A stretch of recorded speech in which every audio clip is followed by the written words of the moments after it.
Running a little late. Had to take the trash out and get onto this job. So hope you guys had a good night's sleep.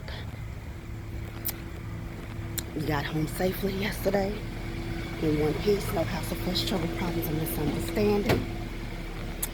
Pray that you didn't have no meet and greets. So let's go ahead and get you set up this morning. See, gotta put you up on the stand. And sorry for being so close. And let's get it popping. You gotta go. Gotta go. Get on this toe and get on into this job. You definitely want to know like this. Definitely want to know like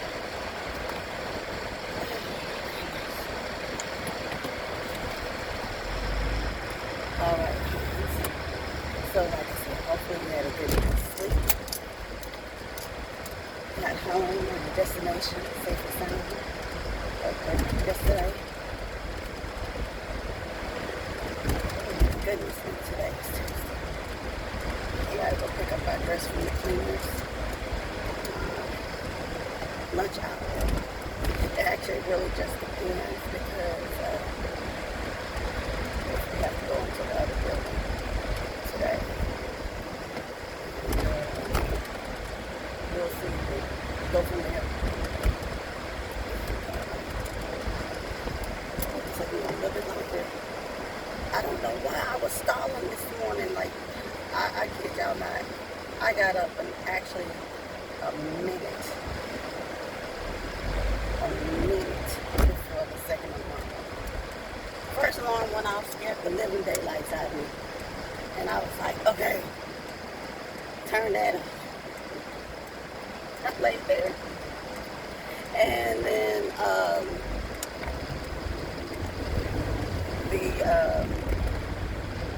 I don't know, something was like, get up. It's like, because I really just thought I laid there for a few minutes, y'all. And come to find out, no. I laid there for almost 30 minutes. So I was like, yeah, you need to get up. You gotta go. You gotta go. You are running behind. You are running late. And so we gotta make it on to this, to this job. Now, I don't know how many of y'all watch Married at First Sight. I was watching that yesterday. Well, I finished up Kingdom. Let me stop. Finished up Kingdom. I think there's gonna be a season 3. Because at the end of this one, the prince asked the spiritualist, the guidance of the kingdom to watch over the little boy, right? And crown him the next king when it becomes a baby, right? Instead of it being him, the prince. But he goes off to go in basically trying to find out where the origin of this plant originated from and who told the physician about the plant and how to utilize the plant. He said someone had to tell him, someone had to show him. So they went off to another region.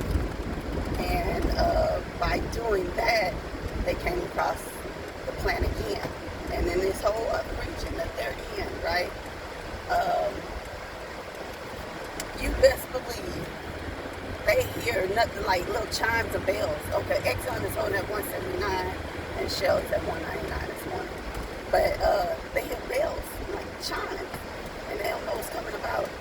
Baby, here come the people with the plague all over again in a whole other part. I said, oh, they about to have a part 3. They got to have a season 3. They got to have a season 3. This ain't ending like this. Netflix, you better not play no games. You already got me sitting up here waiting on Queen of the South. USA. I think that's what Queen of the South was on. Don't quote me on that. I'm waiting on Queen of the South new season. I'm waiting on Last Kingdom's new season. I'm waiting on Power's new season. And you better come on Netflix with season 3 of Kingdom. I'll kid you not. Those what I need to see, right? I need to see the outcome of some things. I need to see what's going on. You better make them good and juicy too. Good and juicy. Because you got me like involved in in the development of how this is going. Because it's good. It's good. And I have no idea why they're running up on each other like idiots. But it is what it is. It's early in the morning. And the other thing, after I finished watching that, I started watching,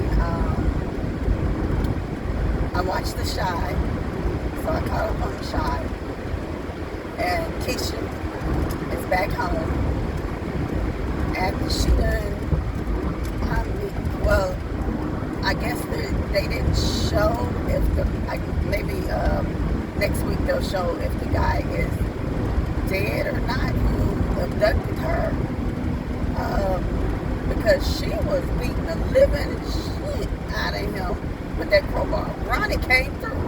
Ronnie came through like it was nobody's business, baby.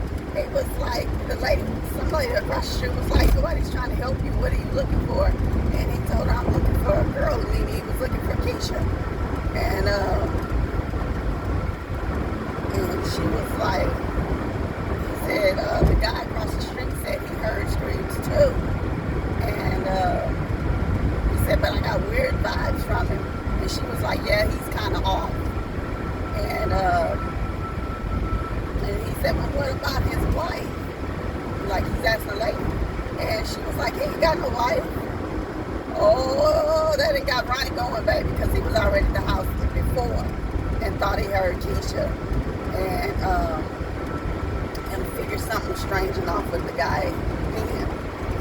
So Ronnie done bust through the back door, baby, because he had found a crowbar in the trash, in the guy's, I guess a crate or a trash can out back in the guy's backyard. Or it might be in a tool bin or toolbox or something. I don't know what it was he was actually in. But either way, right? Ronnie sit up there, busting that house. Went for the basement door, went down there and popped them locks off, and was telling Keisha, don't be afraid, I'm gonna help you. I'm here to help you get home. And old boy came through that door trying to jump on Ronnie. She jumped on old boy. He threw her against the wall. While he sit up there talking about, I told you, whatever. Ronnie sitting, grabbing his feet. And the guy falls to the ground or turns around or whatever it was. Keisha grabbed that crowbar, baby. Banners up! She wasn't playing no games. Forget about track, because that's what she used to run. Maybe she was on the baseball team. And she was getting her swing on. And so, then they, she ran out the front door and she ran across the street. And the next scene was the ambulance, emergency services coming to get, like, having her and Ronnie on the stretcher, right? But the thing was, I didn't see any corners, like, vehicle there. I didn't see them, like, have a third stretcher with the, with the guy's body on it to know if he was deceased or not. Because in the preview for next week, they're showing Keisha being back at home. But she's so scared and terrified that she's locked herself in her room. She's got a chair against the door. She's enclosed her blinds. And she's, sitting on the floor with a pair of scissors. So she's totally traumatized from the whole experience. But, like I said, I don't know if the man was caught or if he's actually dating. Because I didn't see a third stretcher. I didn't see no body covered up. I ain't seen no coroner's view. So that's the only reason I'm asking or saying that, right? Like, is old boy dead? Let me know. And go from there.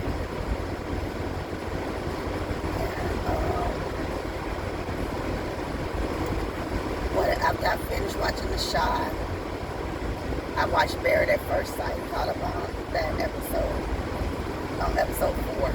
So they have 6 couples this season that they got married. And right now, everybody's in, I'm getting to know you. I think you kind of cute, or I like you. Okay, they didn't really do me bad because you appealing to my eyes, right?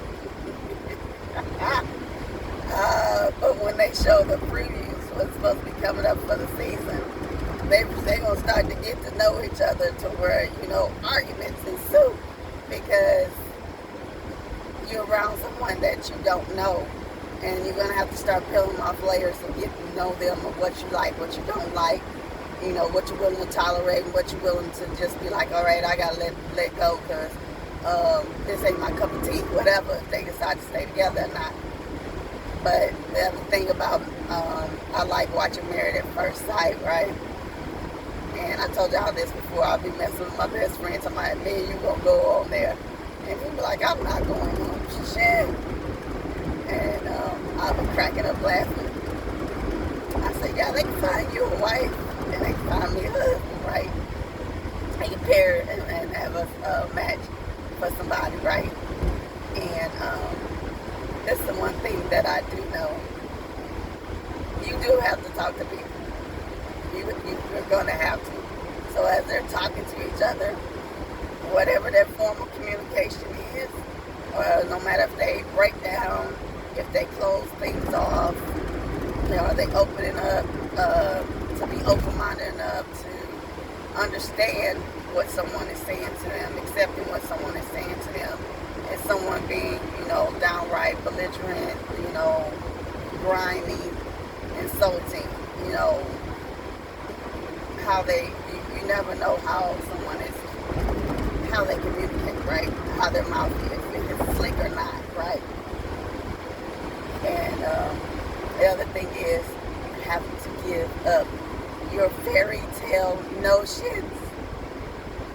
This is for men and women of how you think marriage should be or go. Marriage is what you put into it. Marriage is how you love it, nurture it, care for it, communicate, everything. All of the senses that you have to deal with all day, every day for everything else out in the world, you still have to apply it to your marriage. It doesn't get put to the wayside and you get locked in your head, well, this is what you're supposed to do, this is what you're supposed to do. Sometimes that might not work. You got to find what works for you. Your marriage is not someone else's marriage. You really have to sit there and find the balance for you as a couple. For you and your spouse, you have to find that balance for you. What works for you? What's cool, calm, and collected for you? Are you checking in on each other? Are you making sure like you're okay? Okay for yourself, but making sure you're okay within your relationship. Because if you took the time to sit there and want to get to know them, and you took the time to get to a place to where you were comfortable and said, I want this person in my life for the rest of my life, let's commit, you continue to do that. It just doesn't stop once you say, I do. It don't. So, that's one thing I've learned from relationships. Marriage is what you put in it. The same time, care, whatever it is that got you to that point to say, I do want to be married. This is who I'm marrying. Now,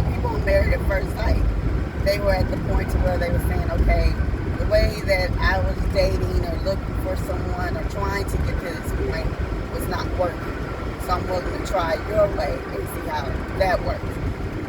Sometimes you gotta try different things. I'm not mad at them for that. Because sometimes you might be in your own way about a lot of things. And we're all stubborn over a lot of things when it comes to life and dealing with ourselves amongst dealing with others. So I'm just saying, you might not look at it like that. Perhaps you do. I don't know how it is that you look at when it comes to relationships, when it comes to marriage. Comment below and say, I understand that everything ain't gonna be peachy keen all day, every day. That's not how the ball bounces. So I don't know. I already know that. I told you guys this before. I've been told that I don't. My looks, like how I look and how I walk around and I carry myself, makes me unapproachable. According to one of my coworkers, and they were like, "You cool people once somebody gets to know you, but when they first meeting you or come across you, most of the time they don't know that." They was like, "You are not approachable." And unfortunately, I don't really know how to resolve that or soften how someone views me, because the only thing I know how to do is just be myself. And if I'm getting bad vibes from you, or you're just not my cup of tea, I'm not gonna sit there and lie to you and fake the funk and make it seem like everything's cool.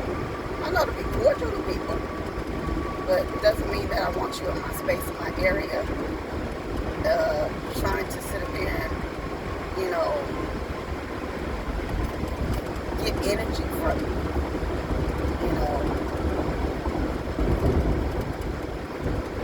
Some people you can tell that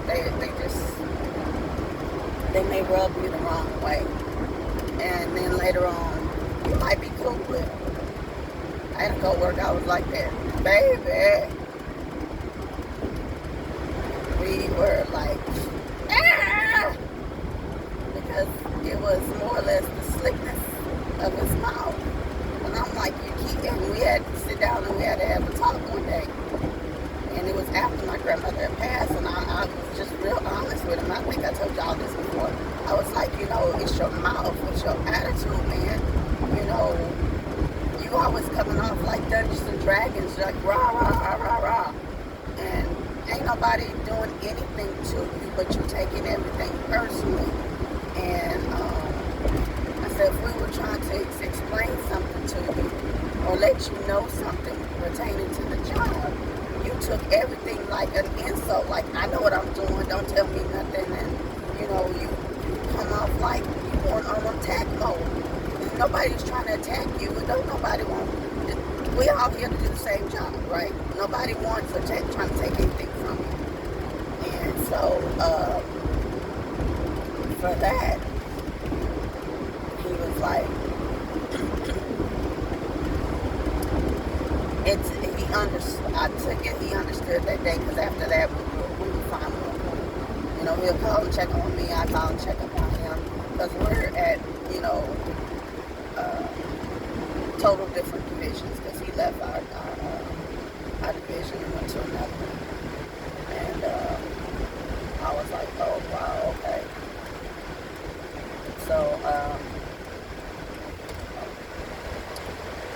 it just, sometimes it takes you talking to someone for you to know where they're coming from, what's going on, because nobody knows what nobody's dealing with on an everyday basis. You just don't.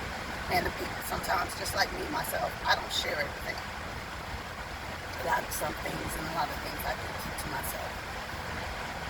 And with doing that, it's because, especially at work, at work. It's like, okay, you don't need to be in my business. We're not close like that. We're not friends. And they try to, at work they try to, oh, we have a family environment, and, this should be like every, no, you're not my family. This is not like my family. Well, it's like some people's family, because, they like to sit there and talk. They like to be nosy enough to be in your business, not out of concern, not out of a helping manner, but more or less so they can have something to talk about. Like they, in everyday life, ain't feel enough with their own situations. But they will sit up there and talk about another one like their day is not made. It ain't complete unless they know somebody else's business. I've never been in an environment like that. And so for me, that's not my cup of tea. That's not what, I want to be with or deal with or be around. Don't come ask me my business. Don't come ask me no personal information. If I'm sitting up here telling you on my own and we're having, talking about whatever it is, then that's a different story. But you don't hear that from me out my mouth. And somebody else is bringing it to my attention or asking me about something that I didn't discuss with them. I'm hot. I'm pissed. Because I'm looking like,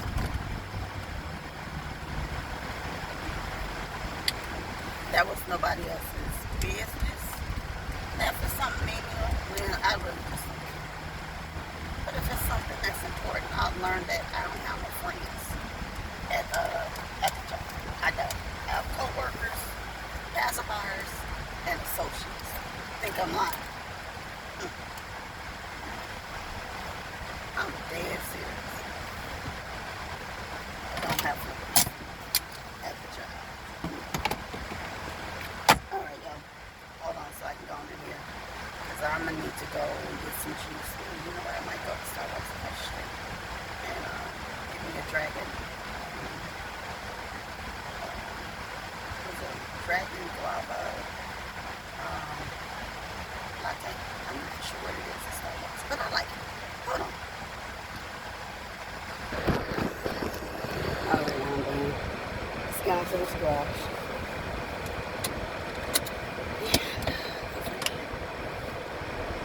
Let's make it work.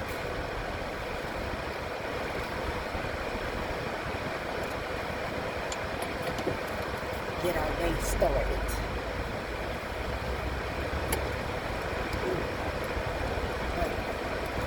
So, we were talking about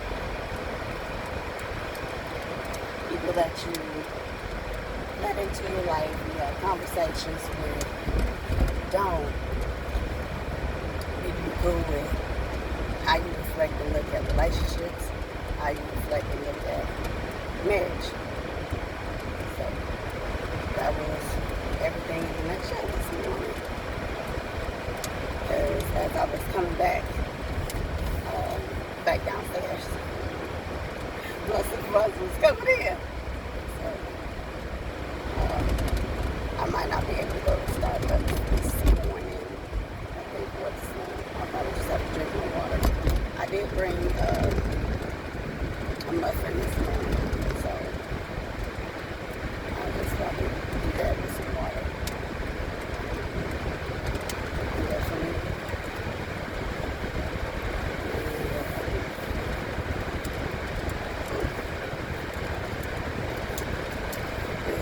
Thank you guys for your work. Thank you guys for driving in this morning, being part of my group. I appreciate it. Hopefully you guys got to work, got to home, or your destination, and no problems. Or no hassle, frustration, problems on the state. Hopefully you guys have a great day. Have a blessed day. Have a beautiful day, an awesome day. Just have a wonderful day.